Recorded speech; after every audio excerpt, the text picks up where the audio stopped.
ఓం అరుణాం కరుణాతరంగితాక్షిం ధృతపాశాం కుశపుష్పబాణచాపాం అణిమాదిభిరావృతాం మయూకైః అహమిచ్చేవి విభావయే భవానీ. ఓం శ్రీ విజయవాడ కనకదుర్గాదేవ్యై నమః. ఓం శ్రీ దుర్గామల్లేశ్వరాభ్యాం నమః. మనకి ఈ సాధన లేనిదే కర్మ అనేటటువంటిది అక్షయం కాదు.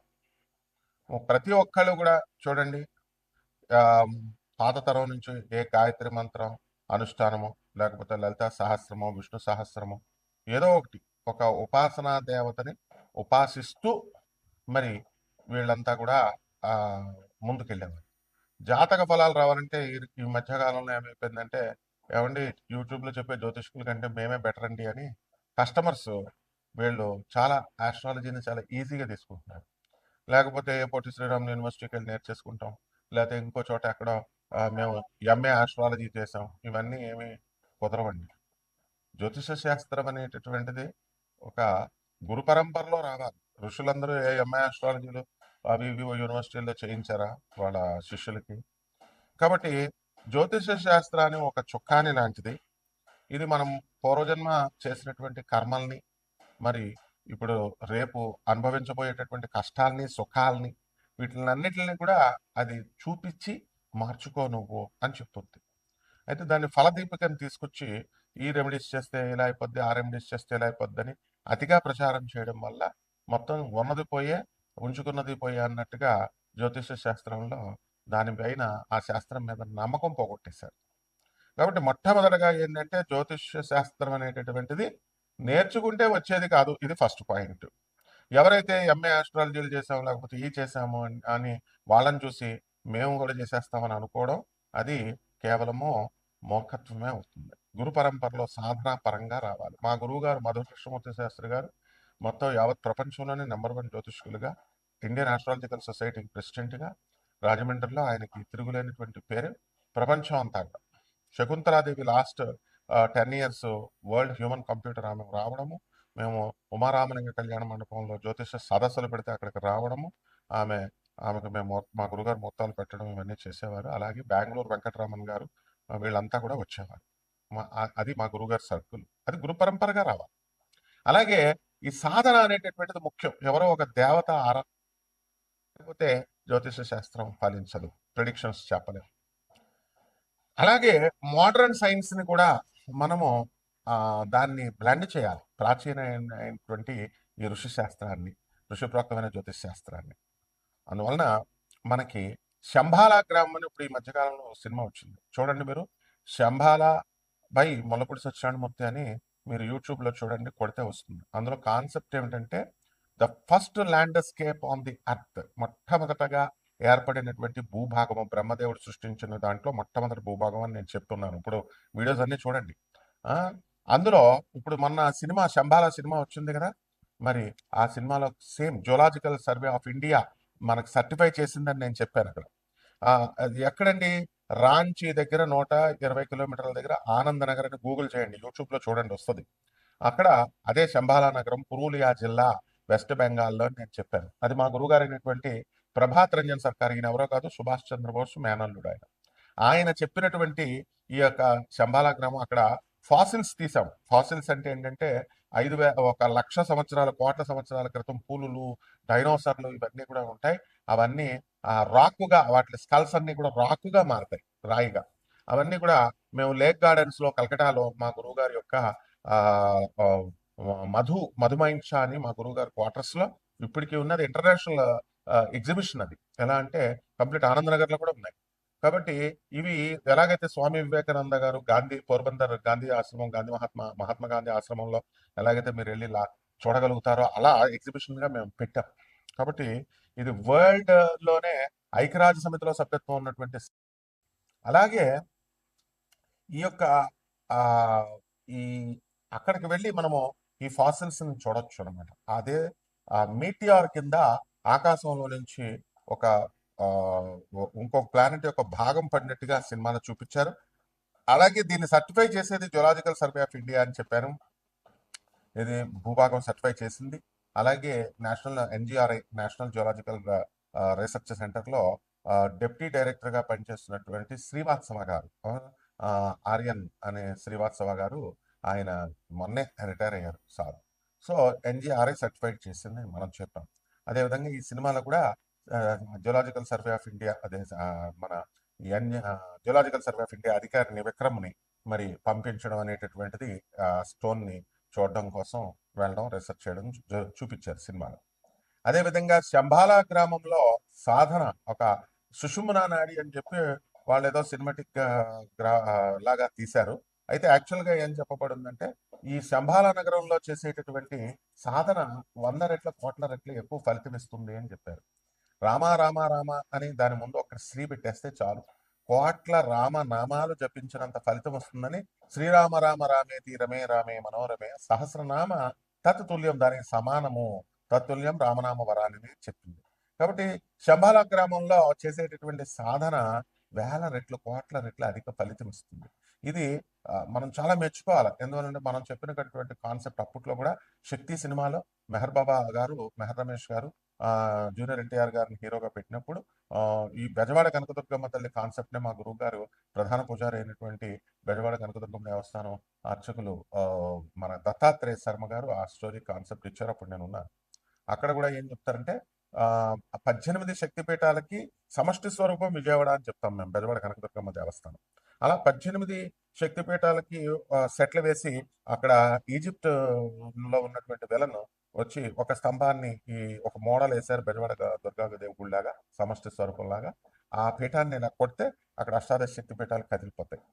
అక్కడ కూడా మా గురువు గారు చెప్పిన కాన్సెప్ట్ నే ఎగ్జాక్ట్ గా మెహర్ రమేష్ గారు చక్కగా ఆయన చెప్పడం జరిగింది. అలాగే ఆయన యొక్క వీడియో పార్ట్ 4 రిలీజ్ లో, శక్తి పార్ట్ 4 రిలీజ్ లో ఆయన మా గురుగారి పేరు చెప్తూ కృతజ్ఞతలు చెల్లించుకున్నారు. అలాగే ఇక్కడ శంబాలా గ్రామంలో కాన్సెప్ట్ లో కూడా ఇక్కడ సాధన అనేటటువంటిది ఈ సినిమాలో చాలా మెచ్చుకోవాలి మనం. ఎందువల్లంటే ఇప్పుడు ఈ కాలంలో మైథలాజికల్ స్టోరీస్ తీస్తూ బాగా యూట్యూబ్ లో వచ్చినటువంటి వాళ్ళు ఫేమ్ అవ్వాలని కేవలం ఉద్దేశంతో తప్ప, శంబాలా అనేది ఎక్కడో హిమాలయాల అవతల ఉంటుంది, 64 అడుగుల మనుషులతో నేను చూశాను, నేను వెళ్ళాను, మనుషులు వెళ్ళలేరు, తర్వాత శివపార్వతులు మాకు భోజనం పెట్టారు, ఇలాగా ఇదంతా పిచ్చి పిచ్చిగా చెప్తూ మైథలాజికల్ స్టోరీ అది అని చెప్పుకొచ్చారు. అది వాళ్ళకంటే ఎగ్జాక్ట్ గా మనం ఈ చిత్ర నిర్మాతల్ని, దర్శకుల్ని, ఆ రైటర్ని మనం చాలా చక్కగా అభినందించాలి. ఎందుకంటే ఒరిజినల్ ఫ్యాక్ట్ తో చూపించారు. ఆ శంబాలా గ్రామం ఎక్కడో కాదు, సెర్చ్ చేసుకోండి, Anand Nagar, West Bengal, Purulia, Pundag railway station పేరు, పిన్ కోడ్ మెట్లతో సహా సినిమాలో చూపించారు. కాబట్టి మీరంతా కూడా ప్రతి సంవత్సరం కూడా 2 సార్లు జరుగుతుందండి అక్కడ ధర్మ మహా సమ్మేళనము. ఆనంద్ మార్గ డిఎంఎస్ అని కొట్టండి, వచ్చేస్తుంది యూట్యూబ్ లో. 10,000 మంది సాధువులు, లక్షల మంది భక్తులు, వీళ్ళంతా కూడా బాబా నామ్ కేవలం అనేటటువంటి మంత్రంతో వీళ్ళంతా కూడా అక్కడ కీర్తన చేస్తారు. అంటే అల్టిమేట్ మంత్రము కలియుగాంతానికి వచ్చేసరికి శంబాలా గ్రామంలో చేసే మంత్రం బాబా నామ్ కేవలం. ఎలా ఓం నమ శివాయ, ఓం నమో నారాయణ, బం బం బాబా అని ఎలాగో ఆ శివుడి మంత్రం అనమాట. కాబట్టి మనం ఇలాంటి విశేషాలు మనం ఎన్నో తెలుసుకుందాం. ఆ శంబాలా గ్రామాన్ని ఈ ద్వాదశ రాజులు అక్కడి నుంచి పడినటువంటి మీటిఆర్, ఆ రాయి ఏ విధంగా అయితే ఆ సుషుమ్న ఆ వైరస్ ని వాళ్ళకి వచ్చే సినిమాలో చిన్నపిల్లలకు అందరికి వచ్చే వైరస్ ని గుడి గంటల ధ్వనులతో, ఆ దీప సౌండ్లతో అది ఎలాగైతే అదృశ్యం చేశారో, నెగిటివ్ ఎనర్జీని తీసేశారో, అలాగా శంబాలా గ్రామంలో ఉన్నటువంటి ఆ యొక్క వైబ్రేషన్స్ ఈ 12 ద్వాదశ రాసులకి ఆ బాబానామ కీర్తనం కేవలం అనేటటువంటి కీర్తన చేయడం ద్వారా ఆ సౌండ్ వల్ల, ఆ సౌండ్ ఎనర్జీ వల్ల మనలో ఉన్నటువంటి దగ్గర ఉండక్కర్లేదు అనమాట. ఆ సౌండ్ ఎనర్జీ బాబా నామ్ కేవలం మీ ఇంట్లోనే చేసుకోవచ్చు. మీ ఇంట్లోనే చేసుకోవడం ద్వారా అక్కడ మీలో ఉన్నటువంటి నెగిటివ్ ఎనర్జీ ఏదైతే ఉందో ఆ నెగిటివ్ ఎనర్జీని మీరు పోగొట్టేసుకోవచ్చు. కావాల్సి ఆ సినిమా కూడా చూడండి, శంబాలా సినిమా చూడండి, అందులో నెగిటివ్ ఎనర్జీ ఎలా పోయిందో. అలాగే బాబా నామ్ కేవలం అనే కీర్తనతో, అది సుప్రీం అల్టిమేట్ మంత్రం, అది ఓం నమ శివాయ అష్టాక్షర మంత్రం అది. కాబట్టి దానికిలాగా మీరు చేసుకోవచ్చు. అవన్నీ కూడా సీక్రెట్స్ చెప్తాం. అందువల్ల ఇదంతా మా స్టూడెంట్స్ కి మేము చెప్తున్నాం. కాబట్టి ఇది టోటల్ గా సెంట్రల్ గవర్నమెంట్ కి తెలిసినటువంటిది. టోటల్ గా highly educated Nobel prize winner అయినటువంటి డాక్టర్ రవిబాత్ర, మా గురువు గారు ప్రభాత్ రంజన్ సర్కార్ గారు శిష్యుడు. ఆయన ఇచ్చినటువంటి ప్రగతిశీల ప్రయోజక తత్వం, ప్రౌట్ అనేటటువంటి సిద్ధాంతంతో ఆయన దాని మీద వర్క్ చేసి నోబెల్ ప్రైజ్ తెచ్చుకున్నాడు. ఇవన్నీ కూడా గూగుల్లో చూసుకోండి. Nobel prize winner doctor రవిబాత్ర 1993 economics అని ప్రౌట్ అని కొట్టండి, వచ్చేస్తుంది. కాబట్టి ఈ విధంగా మనం ఈ ద్వాదశ రాశుల వారికి అందరికీ కూడా మనకి ఏ విధంగా ప్రభావితం చేస్తే ఒక్కొక్క రాశి వారికి చెప్తాను. కుంభరాశి ఈ కుంభరాశి వారికి అందరికీ కూడా మనకి ఎయిల్నెట్స్ అని జరుగుతుంది. అదే ఈవిల్ ఎఫెక్ట్ అన్నమాట. అది శంబాల గ్రామంలో క్లియర్ గా చూపించాడు. బొడిపు రూపంలో ఒక వైరస్ లాగా అది రావడము. దానికి దాంట్లోనే దాని ద్వారానే దుష్ట శక్తులు అంటే దుష్ట సంకల్పాలు, క్రోధమని, కామమని, ఈర్ష్య అని ఇవన్నీ రావడం చూపించారు. అదేవిధంగా సుషుమ్న నాడి దాని నుంచి మీరు సమాధి స్థితికి వెళ్ళి వాడి యోగుల్లాగా వాళ్ళు చనిపోవడము ఇవన్నీ కూడా బ్రహ్మాండంగా చూపించడం అనేటటువంటివి జరిగినాయి. అయితే ఈ రాశి వారికి అందరికీ కూడా మనకి ఏల్ నడిచడం జరుగుతుంది కాబట్టి వ్యాపారాలు కొంచెం డల్గా అవడము, మనసు కూడా అవయవాలు కూడా కొంచెం కృషించడము, దాని తర్వాత మనసంతా ఏదో నీరసంగా అయిపోవడము, sound mind in sound body అని. ఎప్పుడైతే ఆరోగ్యం బాగున్నప్పుడే కదా మనకి మనసు కూడా ఉల్లాసంగా ఉత్సాహంగా ఉంటుంది. మరి ఏల్ నడిచిన సమయాల్లో అప్పుల బాధలు ఇవన్నీ కూడా ఎక్కువగా ఉంటాయి. అప్పుల వాళ్ళంతా కూడా మీ ఇంటికి రావడము, అప్పుల వాళ్ళంతా కూడా అడగడము ఇలాంటివన్నీ కూడా జరుగుతూ ఉంటాయి. కాబట్టి మీరు కూడా ఇచ్చినటువంటి అప్పులు ఇవన్నీ కూడా మళ్ళీ మీకు తిరిగి రావన్నమాట సకాలంలో. కాబట్టి ఇవన్నీ కూడా చాలా కాంప్లికేటెడ్‌గా ఉంటాయన్నమాట. కాబట్టి ఈ యొక్క రాశి వారందరూ కూడా మనకి కొన్ని పనులు చేయాల్సినటువంటి అవసరం ఉంది. మంచి పనులు. సాధువులకి, అనాథలకి, వికలాంగులకి, పేదవారికి వీళ్ళకి దాన ధర్మాలు చేసుకోవడం ద్వారా కొంత ఈవిల్ ఎఫెక్ట్ అనేది తగ్గిపోతుంది. అండ్ ఉద్యోగాల కోసం ఎదురు చూస్తున్నటువంటి వాళ్ళకి ఇంకో మనకి జూన్ 2, 2026 సంవత్సరం లోపల మీకు ఉద్యోగాలు రావడానికి అవకాశాలు అధికంగా కనబడుతున్నాయి. ఎందువల్లంటే గురుడు బ్రహ్మాండంగా 5వ ఇంట్లో మనకి ఈ రాశి వారికి ఉన్నాడనమాట. కుంభరాశి వారికి. అలాగే చేతి పనుల వాళ్ళకి చేతి పనుల వాళ్ళకి ఎవరైతే ఉన్నారో అటువంటి వాళ్ళందరూ కూడా మీకు చక్కగా పనులు దొరకడము ఇవన్నీ కూడా జరుగుతాయి. కొత్త కొత్త సైట్లు స్టార్ట్ చేయడము, అలాగే కార్పెంటర్స్‌కి, మేసన్స్‌కి, తాపీ మేస్త్రులకి వీళ్ళకి పనులు దొరకడం ఇవన్నీ కూడా జరుగుతాయి. అలాగే జన్మంలో రాహు ఉండడం వల్ల మనం ప్రతిదాన్ని కూడా ఓవర్ థింకింగ్, ఓవర్ అనలైటికల్‌గా ఎక్కువగా ఆలోచించడం ఇలాంటివన్నీ చేస్తాం. ప్రతి ఒక్కళ్ళని అనుమానించడము, ఈ రకంగా కాన్సంట్రేషన్ లేకపోవడము ఇలా మనం చేస్తాం అన్నమాట. కాబట్టి ఈ రకంగా ఉన్నటువంటి ఈ యొక్క దానికి చిన్న పరిహారాలు చేసుకోవాలా. బాబానాం కేవలం కలియుగ భవిష్యత్తు పురాణంలో క్లియర్‌గా శంబాల గ్రామం గురించి చెప్పబడింది. భాగవతంలో చెప్పబడింది.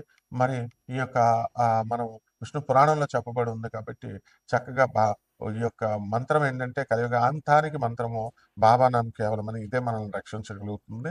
కాబట్టి దీని నుంచి ఈ మంత్ర జపాన్ని మీరు కనుక చేసినట్లయితే తప్పకుండా మీ నెగిటివ్ ఎనర్జీ పోతుంది. ఇక పరిహారాల దగ్గరికి వచ్చేసరికి ఏలినాటి శని జరుగుతుంది కాబట్టి శని జపం చేసుకోవాలా, శని స్తోత్రాలు చదవాలా, శనికి కిలోంపావు నల్ల నువ్వుల్ని, నల్లని వస్త్రాన్ని ఇచ్చి పేద బ్రాహ్మణులకి శనివారం నాడు ఉదయం 8 గంటలకి దానం చేసుకోవాలా. అలాగే దశమహావిద్యల్లో ఒకటైనటువంటి తారా అమ్మవారి యొక్క హోమాన్ని మీ ఇళ్లలో చేసుకోవడము, తారా అమ్మవారి యొక్క మంత్ర జపము, అనుష్ఠానం ఇవన్నీ చేసుకోవడం ద్వారా బ్రహ్మాండంగా మీకు కలిసి వస్తుంది. శుభమస్తు.